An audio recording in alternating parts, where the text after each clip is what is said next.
Hello, my small but perfectly formed audience. Today, where am I? I'm in Wyming Brook. My friend and colleague Craig Yates was here a few weeks ago, and it was closed off apparently because the bridges were being redone. Looks like they've done it. So I'm here in the middle of summer. It's a British summer. That's why I'm wrapped up quite warm and have a rain mac in my bag, and why the light is shocking. But I've come here today because of those very reasons. If you're struggling for somewhere to shoot, then I'm going to suggest today that areas with little waterfalls and cascades are a good place to start. And as we walk along the Wyming Brook, I'm going to tell you why. Now, it's much later in the morning than I would normally come out to start my photography. Two reasons for that. One, I was pretty ill last week. Not pretty ill, I had a cold. But I'm a man, you know, so that's like 10 times the effect. But it did leave me a bit rough, a little bit weak. And I'm still a bit rough, but you know, not so much that it's keeping me from doing this. And then the other reason is the British weather has been shocking at the moment. It's not been very friendly or kind to us. There was absolutely no point coming out super early because I knew there was no chance of mist or fog, more chance of there actually being rain. But I knew also, or at least I anticipated, there would be a bit of sun to light up any area I was walking through if it was woodland. And I love woodland, so I'm very happy to be here today. And then I thought, okay, well, what can I do for my viewers that you might appreciate, especially some of the sort of newer folks to photography? Let's go and see what we can do to make the best of the weather at hand. So Wyming Brook to me was the first place I thought of. It literally was. And it's because it's got all these little cascading waterfalls. Just tiny drops. But bear in mind, I went to Iceland earlier this year, and I was completely overwhelmed. I was at my comfort zone. The sheer scale of the waterfalls there really made me sort of reevaluate how I shot things. And I think I got some good shots. Did I do as well as perhaps I could have done with more knowledge, more information beforehand? I probably could have done. But still, I was happy with them. I mean, I loved going there. So this is easier for me because I'm used to it, and you should be able to get to places like this where there aren't these epic scenes, okay? It's much easier to work with something smaller, intimate, easier to access as well, which is not to be underestimated. So you can pretty much get to wherever you want to be, perhaps far in the middle of the brook here. The inclement weather is good because it means there's been a bit of rain, a bit of water coming from the hills, and it's making these water bodies either fill or be very active. So that's good. I mean, if we've just come here from after 2 weeks of beautiful sunshine, it would be a trickle. I mean, sure, might still be compositions there, but you wouldn't get this. You wouldn't get what I'm about to show you. So you're going to need a few things if you want to photograph these little waterfalls in woodland like this and with light like this. So first off, probably filters, ND filters, because you can try and argue as much as you like. Waterfalls just look better with a long exposure. They do.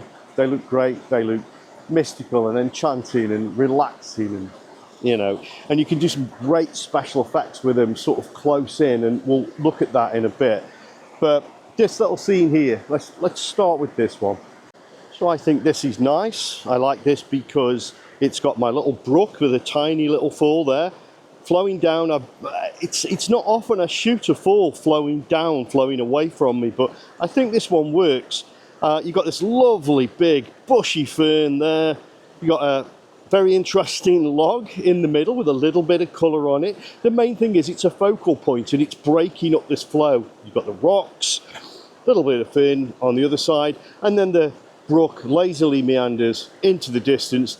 And then you can choose, okay, so I said certain amounts of gear. Well, going to need an ND filter because the light says, Ed, you're going to need to darken it down a little bit so that you can make that exposure stretch. I'm using a 50mm prime right now. I always, well maybe not always, but I often start with the 50mm prime just because it gives me the best light options that I have available.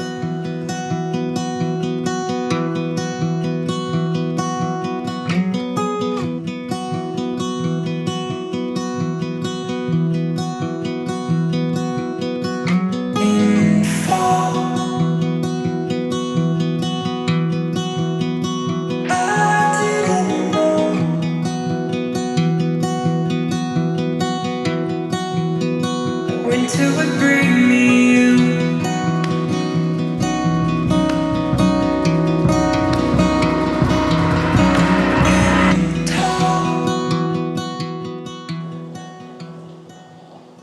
Okay, so if you've got sufficient lenses, and you can quite happily do this with just the one lens, then circular polarizer. Circular polarizer will cut down on the gleam and the reflection in the water. Now this is not essential, which is just as well, because I've only got one circular polarizer now, and it only fits my 50mm prime, because I've lost or broken all of the others. Yeah, if you're a follower of this channel, that will come as no surprise to you. So yeah, if I do a shot with a circular polarizer on, I'll be doing it on the 50mm prime. But it's nice to have. They're not super expensive, and I do find that the cheaper ones from a brand like, say, K&F Concept, Niwa, they're good. They work for me. I would definitely give them a go. And then you've got more expensive ones if you wish. If you've got the cash, go for it. Why not? No judgment here. But you don't need them, hopefully. Sometimes you will definitely say too much reflection, and maybe that will spoil a shot, but it won't be very often that you'll come across that. So it's a nice option to have, I think, is what I'm saying. Right now for this one, lovely little shot, and I think a good example of finding character in your scene, and also that you don't always just going to shoot in landscape, and this is a good reason why. I've waited for the sun to drop down behind me because I don't have an ND filter on this prime, but I've switched the camera to landscape mode.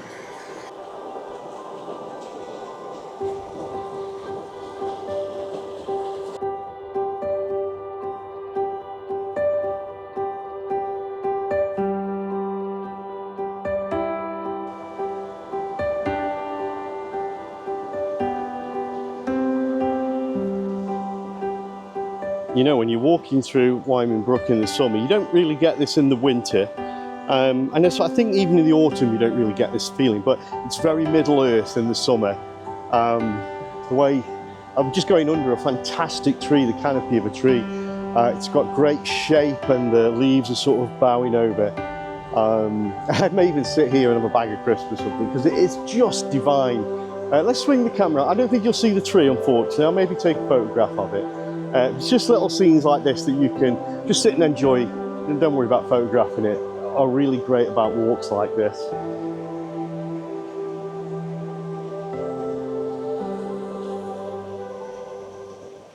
Okay, another quick one about composing and perhaps trying a little bit too hard.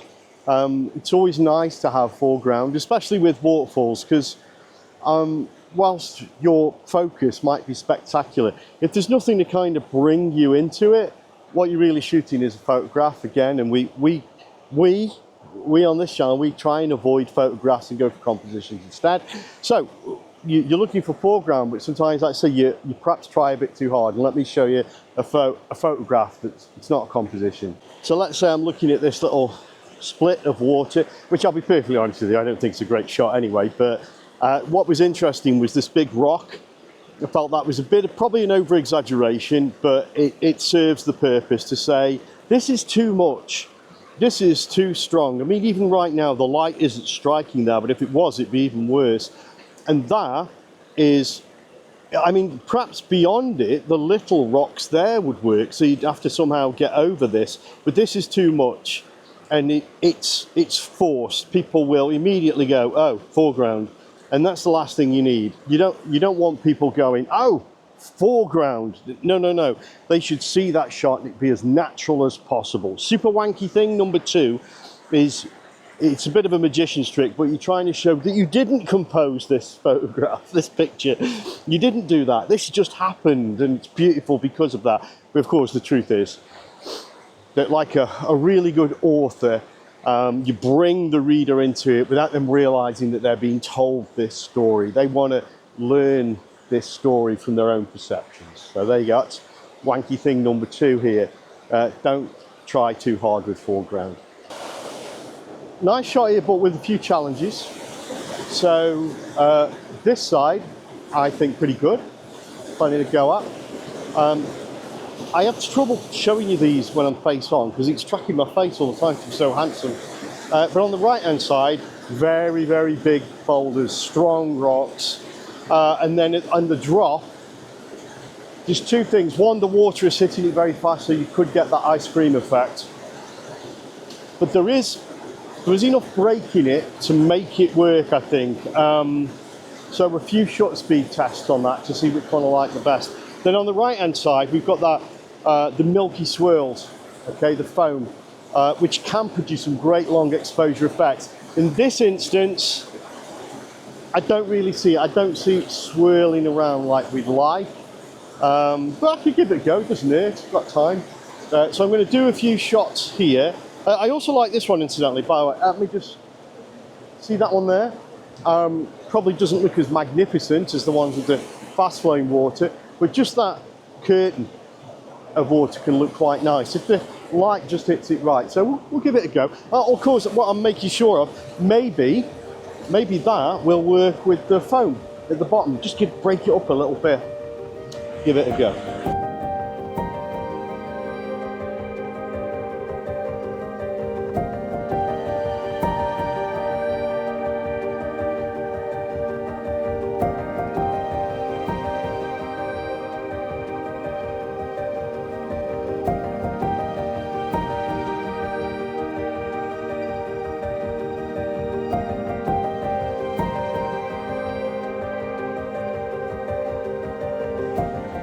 Now we're heading to where there's a series of bridges. So if you've seen my vlogs before, or Craig Yates's vlogs, you'll pretty much know the layout of Wyming Brook. So at the bottom of here is a really cool cascade, quite the biggest one of the whole brook, and that's normally the stopping point for me. That's where I'll finish my journey. And I'm going to spend quite a bit of time there today. Sometimes, because it's the last part of the journey and I want to get back, I'll bang a few shots out and then waddle on back to the car. But I'm going to spend a bit of time there today. And plus there should be new bridges because the others washed away. But there's still a while to go. There's still a few more cascades, I'm absolutely positive, that we're going to be able to photograph. And if I won't just fill this vlog full of water. If there's any interesting trees, I'll make sure those shots go on too. The light is quite harsh, so shooting from outside of the canopy of trees is going to be difficult just because everything is going to reflect so badly. I do have an NDL filter for the other lenses, but this is narrow. But I say circular polarizer, 50mm only, so it does sort of cause issues shooting in bright light. Probably should have stopped filming there. The land's flattening out a little bit here, hence the brook is calming down. There's still a few cascades, but so we can look for other types of shot here. Look for the drop pools to be a bit calmer, and maybe get some shots with trees hanging over them. You might get leaves floating in them, that sort of thing. So there's lots to look for. Not what I'm focusing on today. Today is all about the cascades, about the waterfalls. But we're getting closer to the end now, to the sort of bigger drop, where we're going to have some fun. But I'm just going to take a few minutes to enjoy this, standing in the canopy of this tree. It's getting a bit cooler. I aren't getting as many sort of breakthroughs of light. Probably going to rain in a bit. I can't hang around too much. Come on, let's go.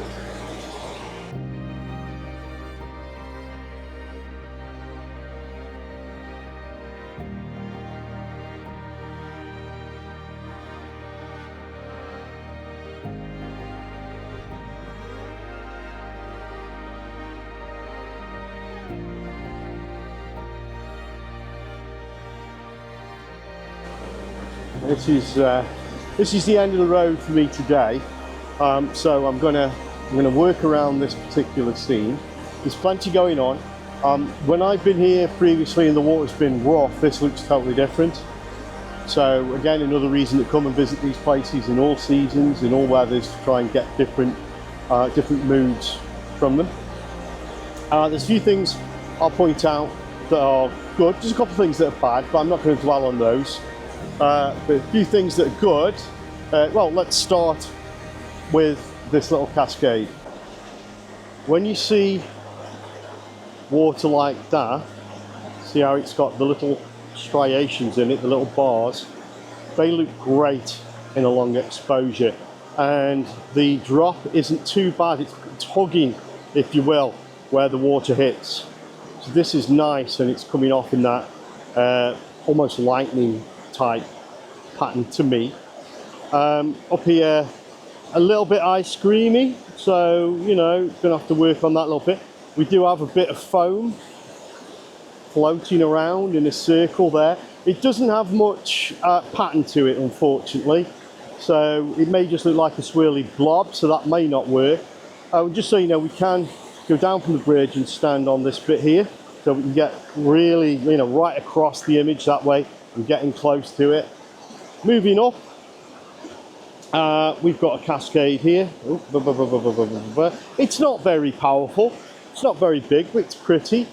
I think maybe in a portrait aspect that could be okay, zoomed in. And then we've also got some nice bits. So these rocks here, although big and strong, there's lots of green and there's lots of little bits of foliage in them that'll make them quite interesting. You know, so there's a lot to play with. I think that's what I'm saying. I think what I'd say to you guys, if you're able to get to the peak, is come to Wyming Brook. It's the Sheffield side, so for you folks down in the sort of south and west, might be a bit of a trek. But it's not far from Padley Gorge, and that's a heck of a way to spend a day of photography or walking. But come along to us, this scene, you know, you'll capture it. If you come along in the next week or so, it's pretty much what it's going to be like, unless we get heavy sun, and this is Britain. And then this could really dry up. But come along, and if you take some shots, show me. Let me know on Facebook. I'm on Facebook, I'm on Instagram. Love to see them. Anyway, I'm going to do a few shots. I'm going to do the one where I'm going to focus in, where I'm going to be using the 24-105 and possibly the 70-200. And then after that, I'm going to wrap up. So hold on for the sort of the last few shots. Right, when it comes to cascade shots, when it comes to flowing water with long exposures, the little bit I'm going to show you now, for me, it's where it's at. When the water isn't just flowing, but it's got definition as well as it comes over the rocks, as it's crashing down. You can get the definition in as well as the smoothness. I just think it looks sublime. So this is going to be a zoomed in shot. I'm going to show you around it now. And you can't fail this. Maybe if you put that exposure on a bit too long, maybe if you don't quite do it enough, but I mean, they're the real extreme edges. You've got so much to play with in between of getting it wrong that you shouldn't do. Okay, let's take a look. So here we are. I'm just going to show you the scene as it is. Okay, so you've got lots to play with, but let's face it, this is where it's going on. Okay, this is where everything is happening, complete with framing if you want it, you know, these strong rocks, but we do have trees there. But if you just want to do the water, you can do it here because it looks so good. So let's go back to the camera. Okay, so this is my focal rock. You know, it's big and it's strong, but it's got a bit of moss on. You've got cascades coming down the sides there. You've got this lovely bit as it swirls around here and comes over the rocks there. Then you've got this. That's going to look great because of the bars of water.